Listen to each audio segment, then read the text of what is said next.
I remember as a trainee, one of the first children I ever admitted to the pediatric ICU was a baby with pertussis, a 5-month-old whose parents had chosen to delay vaccines. And I was so struck by how significant the symptoms were.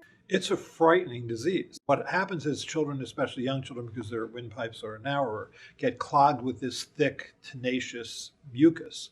So they cough, cough, cough, but they can't really cough up the mucus because it's so thick. And so cough, cough, cough, cough, stop breathing. And then they breathe in through this narrow windpipe, which causes that whooping sound. But you're worried that they're not going to breathe in because you're watching them sort of cough, cough, cough, stop, turn blue. It's just frightening. And I remember just sitting up on call and I would hear it, doors and doors away, and just being so struck by, like you say, that frightening cough sound. And I'm a mom of young kids now, and I can't imagine being a parent in that situation, thinking about seeing your kids sick is so hard, and also knowing that you maybe could have done anything more to prevent it or to help them get through it can be really challenging.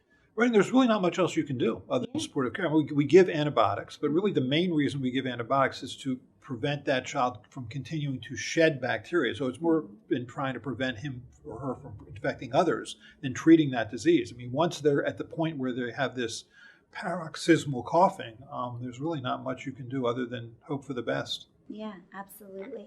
And knowing that it's not just that acute illness too, but that those kids can have coughs that linger for weeks and months after, can have post-inflammatory wheezing. It's not just the acute illness on its own too. It's thinking about all of the other effects later on. Have you seen a lot of older adults get pertussis? Is that something that you've had experience with? I think pertussis is a common disease in older adults, so we never identify it, or we often don't identify it. But, it's the same thing. Cough, cough, cough. It's miserable. It's often referred to as the 100-day cough. Mm-hmm. Sometimes the coughing can be so bad that you have sort of broken blood vessels in the eye, or you break a rib. I mean, it can be that bad. And I think equally important is the fact that then that adult can bring the disease back into the home. It's interesting, most infectious diseases, the child gives it to the adult, but this is one of those diseases often where the adult gives it to the child. It's interesting too, because I see a lot of newborns in clinic, and so when I'm talking with families, I often will say it's sort of a family protection we can offer them. So we have a lot of conversations about the adults around them, grandparents, things like that, getting the vaccine too. Right. You want to protect especially that young child. It's the young child that is at greatest risk.